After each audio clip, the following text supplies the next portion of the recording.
ఈరోజు కార్తీక దీపం సీరియల్లో నా పరువు పోయింది. జ్యోత్స్న గారు నా కడుపు మీద ఒంటి మీద కొట్టారు. నా బిజినెస్ని ఖాళీ చేయించారు. నాకు బిజినెస్ లేకుండా చేయించారు అని బ్రదర్ ఈ కామెంట్ చదవండి అని చెప్పేసి ఫోను కార్తీక్ ఇస్తాడు. కార్తీక్ ఫోన్ తీసుకొని ఈ మిస్ హైదరాబాద్ పొగరు ఇంకా తగ్గలేదా బ్రదర్? ఇంకా నయం బ్రదర్, కారు మీ మీద నుంచి పోనివ్వలేదు. నెక్స్ట్ కామెంట్, ఈ డబ్బున్న వాళ్ళకందరికీ పేదవాళ్ళని బతకనివ్వరు. వీళ్ళని పేరెంట్స్ వదిలేశారు అని చదువుతాడు కార్తీక్. బాబు, అందులోని నీ పరువు పోయిందేముంది? అంతా నీకు ఫేవర్గే కదా మాట్లాడారు అని పారిజాతం అంటే, బ్రదర్ ఆ కిందున్న కామెంట్స్ కూడా ఒకసారి చదవండి అంటాడు సూరజ్. వీడు ఆర్గానిక్ ఫుడ్ పేరుతో కల్తీ ఫుడ్ అమ్ముతున్నట్టున్నాడు, అందుకే వీడి దగ్గర ఎవరూ కొనకండి అని చదువుతాడు కార్తీక్. ఇప్పుడు అర్థమైందా మేడం నా ఆవేదన ఏంటో? ఎంతో కష్టపడి క్వాలిటీ ఫుడ్ని తయారు చేసి అంతే క్వాలిటీగా జనాలకి అమ్ముతూ ఉంటే జ్యోత్స్న గారు చేసిన పనికి నేను దుకాణం మూసుకోవాల్సి వచ్చింది. మేడం గారు చేసిన ఒక ఫోన్ కాల్ ఖరీదు ఈ ఫుడ్ వెండర్ జీవితం, జనంలో సంపాదించుకున్న నమ్మకం అంతా పోయింది. ఇప్పుడు నాకు న్యాయం కావాలి. జరిగిన దానికి నష్టపరిహారం కావాలి. తప్పు ఎవరు చేసినా శిక్షిస్తానని అన్నారు కదా, ఇప్పుడు మీరు నిలబెట్టుకోండి, మీ పెద్దరికాన్ని కాపాడుకోండి అని సూరజ్ అంటే, బ్రదర్ అన్నీ ఇప్పుడికిప్పుడే అంటే అని కార్తీక్ అంటే, సరే ఈరోజు ఈవినింగ్ వరకు టైం ఇస్తాను, మీరే నాకు కాల్ చేసి నాకు నష్టపరిహారాన్ని ఇప్పించండి, ఉంటానండి, థ్యాంక్ యూ అని అంటాడు సూరజ్. జ్యోత్స్న, తాత ఇదేది నమ్మకండి, బావ ఇప్పుడు బయట వాళ్ళకే సపోర్ట్ చేస్తూ ఉంటాడు, అది ఎప్పుడూ అర్థమవుతూనే ఉంటుంది. ఈ సూరజ్ లాంటి వీధి గుండాల్ని ఎంకరేజ్ చేస్తుంటే ఇలాగే రోజుకొకడు వచ్చి గొడవ చేస్తూ ఉంటాడు. అసలు వాడొక వేస్ట్ ఫెలో తాత, వాడి గురించి ఆలోచించడం కూడా వేస్ట్ తాత అని జ్యోత్స్న అంటుంది. నువ్వు అర్జెంటుగా తట్టబొట్ట సర్దుకొని ఏ ప్రపంచ యాత్రకో వెళ్ళిపోవే అని పారిజాతం అంటుంది. నా తప్పు ఏమీ లేదు గ్రాని అంటుంది జ్యోత్స్న. నీ తప్పు లేకపోతే వాడు ఇల్లు ఎందుకు ఎత్తుక్కొని వస్తాడే, వాడొక్క వేస్ట్ ఫెలో అంటుంది జ్యోత్స్న. ఈ మాట వాడికంటే నీకే బాగా సూట్ అయ్యేలాగుందే గ్రాని అంటుంది. అరవకు అని అంటుంది పారిజాతం. ఎందుకు అంటుంది జ్యోత్స్న, దారిన పోయే దరిద్రాలన్నింటినీ ఇంటి మీదకి తీసుకొస్తున్నందుకు. అసలు వాడు అని జ్యోత్స్న అంటే, వాడెవడైనా కానీ ఇంటి మీదకి గొడవలు తీసుకురావడం అవసరమా? నీకు ఆ గొడవలన్నీ అవసరమా? అయితే దీపతో, లేకపోతే కార్తీక్తో, లేదా ఆ బైరాగ్గాడితో. ఇప్పుడు వాడు కూడా లేడు కాబట్టి గొడవలు పెట్టుకోవడానికి మరొకరు అని అంటుంది పారిజాతం. ఇప్పుడు నాకు గొడవలు పెట్టుకోవడానికి వేరే ఎవరు లేరని నేను కావాలనే గొడవ పెట్టుకున్నాను అనుకుంటున్నావా అని అంటుంది జ్యోత్స్న. నువ్వు ఒక సైకోలాగా తయారయ్యావు అని అంటుంది పారిజాతం. నన్నేమనంటే ఊరుకోను అంటుంది జ్యోత్స్న. "ఆ, అందరూ అయిపోయారు కదా, ఇప్పుడు నాతో గొడవ పెట్టుకో" అంటుంది పారిజాతం. వాడొక సైకో గ్రాని. వాడు బ్రతికేది ఫుట్పాత్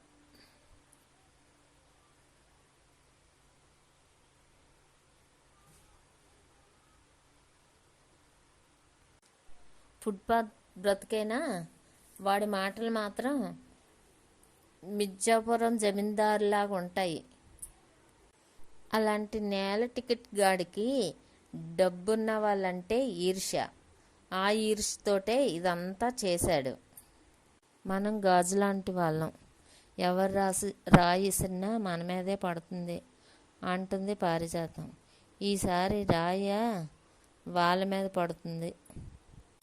మీ తాత పిలుస్తున్నాడు, సూరజ్ కోసమే అయ్యి ఉంటుంది. దయచేసి నువ్వు వాడికి సారీ చెప్పవే. ఆ పని నేను చచ్చినా చేయను అంటుంది జ్యోత్స్న.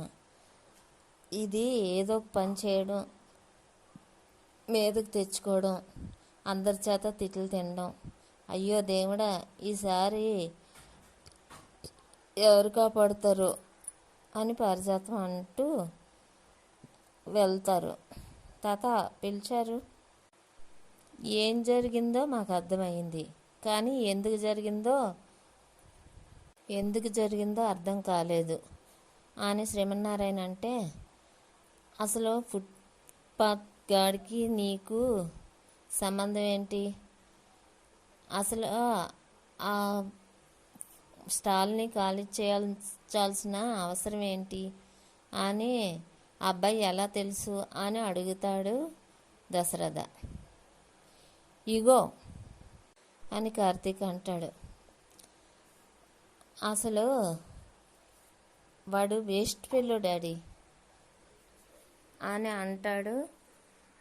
వాడి మాటలు పట్టించుకోవాల్సిన అవసరం లేదు అంటుంది జ్యోత్స్న.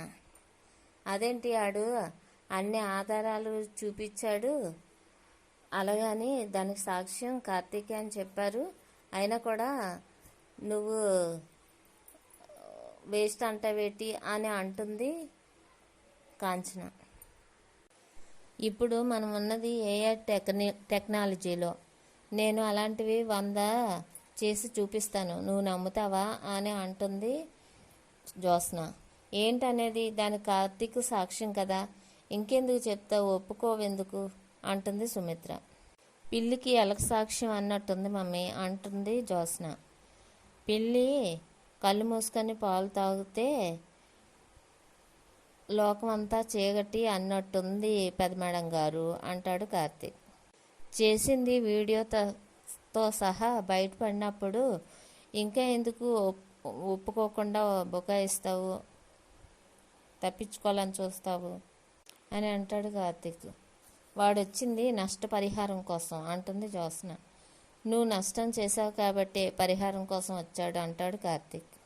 మీ ఆవిడ్ని సీఈఓ చేయడానికి నా మీద నిందలు వేయాల్సిన అవసరం లేదు బావా అని జ్యోత్స్న అంటే, గెలవడానికి పక్కదోరలు తొక్కాల్సిన అవసరం మాకు లేదు అంటుంది దీప. అది కాదు దీప, ఏదైనా తప్పు జరిగిందనుకో బయట వాళ్ళ ముందు మన వాళ్ళని తక్కువ చేయకూడదు కదా అని పారిజాతం అంటే, అసలు ఏం జరిగిందో తెలియాలి కదా, తప్పు చిన్నదో పెద్దదో తెలియడానికి అని శ్రీమన్నారాయణ అంటాడు. అసలు ఆ అబ్బాయికి ఈ జ్యోత్స్నకి ఎలా తెలుసు ఆ ఫుడ్ స్టాల్ని పాడు చేయాలనుకుంది అని శ్రీమన్నారాయణ అంటే, ఇగో సార్ అంటాడు కార్తీక్. ఇగోనా అంటాడు శ్రీమన్నారాయణ. అంటే వీళ్ళిద్దరి మధ్య గొడవ ఏంటో నీకు తెలుసా అని అంటాడు శ్రీమన్నారాయణ. వాడికి తెలియని కథలేముంటాయి, ప్రతి ఒక్కరి కథలోని వీడుంటాడు అని అంటుంది పారిజాతం. కార్తీక్ ఏం జరిగిందో చెప్పు అంటాడు శ్రీమన్నారాయణ. నేను చెప్తాను తాత అంటుంది జ్యోత్స్న. వాడిని చెప్పని, చెప్పురా కార్తీక్ అంటాడు శ్రీమన్నారాయణ. ఒకసారి మీ దగ్గర ఉన్న పెన్ను ఇవ్వు తాత అంటాడు కార్తీక్. ఇప్పుడు నేను ఒక బయట వ్యక్తిని అనుకో, ఈ పెన్ను నాకు కావాలి, నాకు ఎంతకి ఇస్తావు అని అడుగుతాడు కార్తీక్. నేనెందుకు ఇస్తాను అది నా పెన్ను అంటాడు శ్రీమన్నారాయణ. నాకు నచ్చింది అంటాడు కార్తీక్. అయితే వేరేది కొనుక్కో అంటాడు శ్రీమన్నారాయణ. నాకు ఇదే కావాలి, 10,000 ఇస్తాను, ఇస్తావా అంటాడు కార్తీక్. ఇవ్వను అంటాడు శ్రీమన్నారాయణ. పోనీ 20,000 అంటాడు కార్తీక్. ఇవ్వను అంటాడు శ్రీమన్నారాయణ. ఇదే తాత జ్యోత్స్నకి సూరజ్కి మధ్య జరిగిన గొడవ అంటాడు కార్తీక్. నువ్వు సూరజ్, నేను జ్యోత్స్న. షాప్లో సూరజ్ తీసుకున్న బొమ్మ జ్యోత్స్నకి తనకి ఇమ్మంది, కానీ ఇవ్వనన్నాడు. ఇదే వీళ్ళిద్దరి మధ్య జరిగిన గొడవ అంటాడు కార్తీక్. వాడికి ఎందుకు అంత ఈగో అంటుంది జ్యోత్స్న. నీకెందుకు మేడం పక్కోళ్ళ వస్తువుల మీద అంత మోజు? ఆ రోజు అలా మొదలైన గొడవ పెదమేడం గారు మర్చిపోలేదు. అతని మీద అవకాశం దొరికినప్పుడు పగ తీర్చుకోవాలనుకుంది. ఒకరోజు లిఫ్ట్ ఇచ్చినట్టు ఇచ్చి కారు ఎక్కించుకొని రాంగ్ ప్లేస్లోని వదిలిపెట్టింది అని కార్తీక్ అంటాడు. వాడు ఫోను కార్ కీస్ పట్టుకొని వెళ్ళిపోయాడు అంటుంది జ్యోత్స్న. మీరు పగ తీర్చుకోవాలనుకున్నారు, అతను నీకు బుద్ధి చెప్పాలనుకున్నాడు. ఇదంతా మనసులో పెట్టుకొని మున్సిపాలిటీ వాళ్ళకి కాల్ చేసి ఫుడ్ స్టాల్ తీయించింది. టాయ్ షాప్లో మొదలైన గొడవ ఇంట్లో పంచాయతీ వరకు వచ్చింది అంటాడు కార్తీక్. వచ్చింది కాదు, తెచ్చాడు అని అంటుంది జ్యోత్స్న. ఆపువే ఇంకా, నీకు ఎందుకే అంత ఈగో? అందరితోటి గొడవ పెడతావా? నీకు నచ్చింది ఇవ్వకపోతే వాళ్ళతో గొడవ పడతావా? నీకు అందరూ ఇచ్చేయాలా నచ్చింది? నీకు నచ్చింది ఇవ్వకపోతే పగ సాధిస్తావా? మామయ్య గారు, తప్పు దీందే అని అర్థమైంది కాబట్టి తప్పు సరిచేయండి అంటుంది సుమిత్ర. కార్తీక్, సూరజ్ని రమ్మానని శ్రీమన్నారాయణ అంటే అలాగే తాత అంటాడు కార్తీక్. జ్యోత్స్న, నువ్వు లోపలికి వెళ్ళు, నేను తర్వాత పిలుస్తాను అంటాడు. తప్పు పరువు బయట వాళ్ళు తీయక్కర్లేదు, మన ఇంట్లో వాళ్ళే చాలు. పిల్లల్ని క్రమశిక్షణగా పెంచకపోవడం ఒక నేరమని ఇప్పుడే అర్థమవుతుంది. ఇది మనందరి తప్పే అని అంటాడు శ్రీమన్నారాయణ. ఈ దరిద్రపు దీప ఏదో ఒకటి నెత్తి మీదకి తీసుకొచ్చి తెస్తుందని పారిజాతం అనుకుంటుంది మనసులో. ఏంటి దీప ఇలా వచ్చావు? ఏంటి నన్ను దెబ్బ పడవడానికి వచ్చావా అని జ్యోత్స్న అంటే, తప్పు తలదించుకునేలా చేసావు, అయినా పర్వాలేదు. మా బావకి కూడా తలదించుకునేలా చేసావు, అయినా పర్వాలేదు. కానీ దీనివల్ల నా కుటుంబం మొత్తం కూడా బాధపడుతుంది. ఇది సరిలే అని సరిపెట్టుకునే విషయం కాదు జ్యోత్స్న. అయితే ఏం చేస్తావని జ్యోత్స్న అంటే, నేను కాదు నువ్వే చెయ్యాలంటుంది దీప. నీ విషయంలో నేను చేసిన తప్ప అని సూరజ్ కాళ్ళు పట్టుకో అని అంటుంది దీప. నువ్వు ఎవరితో మాట్లాడుతున్నావు తెలుసా అంటుంది జ్యోత్స్న. ఒక పొగరిబోతుతో మాట్లాడుతున్నాను అంటుంది దీప. అసలు నేను నీకు ఎందుకు నచ్చట్లేదు చెప్పు అనేసి అంటుంది జ్యోత్స్న. నువ్వు పద్ధతిగా లేవు అందుకని అంటుంది దీప. అందుకే నాకు కూడా ఆ సూరజ్ గాడు నచ్చట్లేదు అంటుంది జ్యోత్స్న. వాడు నెమ్మదిగా మాట్లాడుతున్నాడని వాడు ఉత్తముడు అనుకుంటున్నావేమో, అంత లేదమ్మా. వాడు అర్ధరాత్రి నన్ను రోడ్డు మీద నడిపించాడు. ఇదంతా మీకేమీ కనబడవు అని జ్యోత్స్న అంటుంది. నువ్వే వెళ్ళి సూరజ్తో గొడవ పెట్టుకున్నావు అంటుంది దీప. నా ఇష్టం, అడగడానికి నువ్వెవరు అంటుంది జ్యోత్స్న. మా బావ మంచివాడు కాబట్టి సరిపోయింది, మా బావలాగా సూరజ్ కాదు. వీలైనంత తొందరలో వెళ్ళి సారీ చెప్పు, లేదా నీ జుట్టు పట్టుకొని కాళ్ళ మీద పడేసుకొని సారీ చెప్పించుకుంటాడు. ఇప్పటి వరకు అలాంటి వాళ్ళు ఎవరూ పుట్టలేదు అంటుంది జ్యోత్స్న. పుట్టాడు అంటుంది దీప. చూద్దాం, ఏం చేసుకుంటారో చేసుకోండి, నేను మాత్రం సారీ చెప్పను అంటుంది జ్యోత్స్న. సరే, సూరజ్ చూస్తాడు కదా, అప్పుడేం చేస్తావో చూస్తాను కదా అని దీప అంటుంది. ఇక్కడ సూరజ్తో, సరే జరిగిందంతా నా మనవడు చెప్పాడు, తప్పంతా జ్యోత్స్నదే కాబట్టి నష్టపరిహారం ఇస్తాను, ఏం కావాలి, నీకు నష్టపరిహారం ఎంత కావాలి అని అడగడం మర్యాద కాదు. నువ్వు నీకు జరిగింది ఇంటికి మర్యాదగా వచ్చి చెప్పావు కాబట్టి నేను మర్యాదగా నీకు నష్టపరిహారం చెల్లించాలి అని చెప్పి దశరథ 5 లక్షలు తెచ్చివ్వు అని అంటాడు శ్రీమన్నారాయణ. ఏంటి బాబు అలా చూస్తున్నావు, నువ్వు నీకైన నష్టం కంటే మేమిచ్చే నష్టపరిహారం ఎక్కువనా అనేసి అంటాడు శ్రీమన్నారాయణ. ఇది సరిపోదు సార్ అంటాడు సూరజ్. ఏంటి బాబు 5 లక్షలు సరిపోవా అని పారిజాతం అంటే, చెప్పాను కదా ఇలాంటి వాళ్ళు డబ్బు దండుకోవడానికి వస్తారనేసి అని జ్యోత్స్న అంటుంది. మేడం గారు, అన్ని మాటలు మనమే మాట్లాడకూడదు కదా, సరిపోదు అంటున్నాడు కదా నష్టపరిహారం, అతన్ని మాట్లాడనివ్వండి అంటాడు కార్తీక్.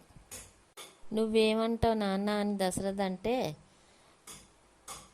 నష్టపరిహారం అతన్ని అడిగినంత ఇచ్చి పంపించండి, మనకెందుకు చెడ్డ పేరు అంటుంది సుమిత్ర.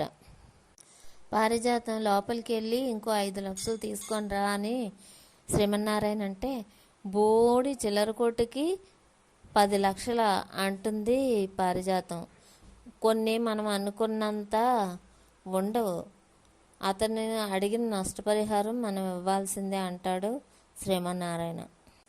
పారిజాతం, నువ్వు లోపలికి వెళ్ళి తీసుకొని రా అని అంటాడు శ్రీమన్నారాయణ. అది సరిపోదు సార్ అంటాడు సూరజ్. అందరూ ఆశ్చర్యంగా చూస్తారు. ఏటి బాబు 10 లక్షలు సరిపోవా, నిన్ను చూస్తుంటే స్థలం కొనుక్కొని షాప్ కూడా పెట్టేసుకోలాగున్నావు అంటుంది పారిజాతం. ఇప్పుడు అర్థమైందా ఇతని బుద్ధి అంటుంది జ్యోత్స్న. ఇప్పటికైనా అర్థం చేసుకోండి అంటుంది. ఇప్పుడైనా నీకెంత కావాలో చెప్పు బాబు అని అంటుంది సుమిత్ర. నాకు నష్టపరిహారంకి 1 రూపాయి కూడా వద్దు సార్ అని అంటాడు సూరజ్. మరి 1 రూపాయి కూడా వద్దా, మరి పరిహారం ఎలా జరుగుతుంది అంటుంది పారిజాతం. నేను నష్టపోయే డబ్బు కంటే నేను నష్టపోయిన మర్యాదే ఎక్కువ విలువైనది. నాకు నష్టపరిహారంగా నా మర్యాదని నాకు ఇప్పించండి. డబ్బునైతే ఇవ్వచ్చు, వస్తువులైతే ఇవ్వచ్చు, మర్యాదని ఎలా ఇస్తారయ్యా అని అంటుంది పారిజాతం. నువ్వు మర్యాదని ఎక్కడ పోగొట్టుకున్నావో అక్కడే అమ్మంటే మేము ఎలా ఇవ్వగలం చెప్పు బాబు అంటుంది పారిజాతం. గ్రాని, అతను ఏం అడుగుతున్నాడో నాకు తెలుసు, సారీ అడుగుతున్నాడో అంటుంది జ్యోత్స్న. సారీ మీరు ఇక్కడ చెప్పక్కర్లేదు అంటాడు సూరజ్. బ్రదర్, నేను తప్పు చేశాననేసి జ్యోత్స్న ఫ్లెక్సీని నీ షాప్ ముందు పెట్టమనేలా చెప్తున్నావే అని అంటాడు కార్తీక్. 10 లక్షల డబ్బే వద్దన్నవాడు బోడి ఫ్లెక్సీ అడుగుతాడా అని పారిజాతం అంటుంది. కార్తీక్ గారు చెప్పింది న్యాయంగానే ఉంది, అదే చేయించండి అంటాడు సూరజ్. ఓయ్ అబ్బో, మా పిల్లే తప్పు చేసిందని నీ షాప్ ముందు ఫ్లెక్సీ పెట్టించాలా, దీనికి మేము ఒప్పుకోం అని పారిజాతం అంటుంది. అని పారిజాతం అంటే, అత్తయ్య గారు అంటుంది సుమిత్ర. ఏంటి లేకపోతే, ఇంకా నయ్యం, ఈ ఫ్లెక్సీ పెట్టే కంటే నష్టపరిహారంగాన నా మనవరాల్ని ఇతని షాప్ ముందు జ్యూసులు సర్వ్ చేయమని చెప్పలేదు అని అంటుంది పారిజాతం. పోయిన మర్యాద తిరిగి రావాలంటే మేడం గారు ఫ్లెక్సీ నా షాపు ముందు పెట్టాలి, అలాగే మేడం గారు నా షాపు దగ్గరికి వచ్చి 1 గంట జ్యూసులు సర్వ్ చేయాలి అని అంటాడు సూరజ్. అదెలా కుదురుతుందయ్యా అంటుంది పారిజాతం. నాకు అదే నష్టపరిహారం అంటాడు సూరజ్. నేను ఒప్పుకోను అంటుంది జ్యోత్స్న. ఇందులో ఒప్పుకోవడానికి ఏముంది అంటాడు కార్తీక్. సోషల్ మీడియాలో మాజీ సుందరి సమాజ సేవ అని దద్దరిల్లిపోతుంది అని అంటాడు కార్తీక్. ఈ ఎపిసోడ్ ఇంతటితో ముగుస్తుంది.